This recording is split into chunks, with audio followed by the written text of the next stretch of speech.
என்னடா பிளேட்டில் பீக்கங்காயா? இன்றைக்கி என்ன பார்க்க போகிறோன்னா பீக்கங்காய், கத்திரிக்காய், பாசிப்பருப்பு கடைசல் தான். இன்றைக்கி அது ரொம்ப ஹெல்த்தியான ஃபுட் தான். எப்படி ஹெல்த்தியான ஃபுட்டுனா இன்றைக்கி களிக்கு காம்பினேஷனாக தான் நம்ம செய்ய போகிறோம். ஸோ வாங்க எப்படி செய்கிறதுன்னு பார்க்கலாம். பீக்கங்காய், கத்திரிக்காய், பாசிப்பருப்பு ஒரு பிடி அளவு, ஒரு கைப்பிடி மட்டும் போட்டுக்கோங்க. கொஞ்சம் மஞ்சத்தூள், உப்பு, அப்புறம் தண்ணி ஊற்றி நல்லா வேக வச்சுக்கோங்க.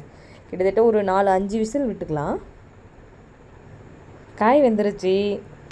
தென் பானை, இன்றைக்கி பானையில் சமைப்போம் சரியா?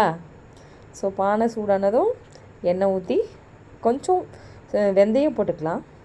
அதுக்கப்புறம் கடுகு போட்டுக்கோங்க. வெந்தயம் போட்டோம்னா இந்த கடைசல் புளி போடுறதுனால கொஞ்சம் வெந்தயம் போட்டால் சூப்பராகவும் இருக்கும், ஹெல்த்தியாகவும் இருக்கும். கருவேப்பிலை, தட்டி வச்ச வெங்காயம், பூண்டு, வரமிளகாய். ஏன்னா அதை கட் பண்ணுறதை விட நீங்கள் அதை தட்டி போடுறதுனால டேஸ்ட்டு நல்லாவும் வரும். ஸோ இதிலே பெருங்காயமும் போட்டுக்கலாம் வெங்காயம் வதங்கும் போதே. ஸோ வெங்காயம் நல்லா வதங்கினதுக்கப்புறம் தக்காளி போட்டுக்கலாம். நான் 3 சைஸ் தக்காளி எடுத்திருக்கேன்.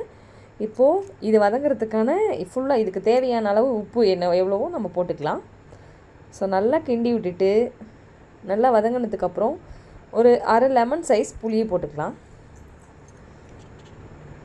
புளியை போட்டு நல்லா கிளறி விட்டுட்டு இப்போ இந்த ஸ்டேஜில் காயை சேர்த்து நல்லா கிளறி விட்டு ஒரு 10 to 15 மினிட்ஸ் கொஞ்சம் நல்லா வேகணும்.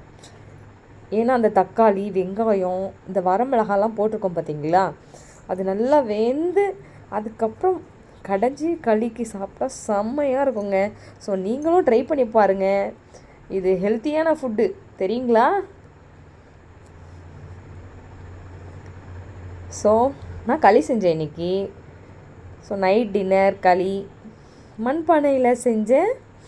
வேக வச்சு தான் குக்கரில் வச்சுட்டேன்னு பார்க்குறீங்களா? மண்பானையில் தான் நான் கடைஞ்சேன். செம்மையாக இருக்குங்க.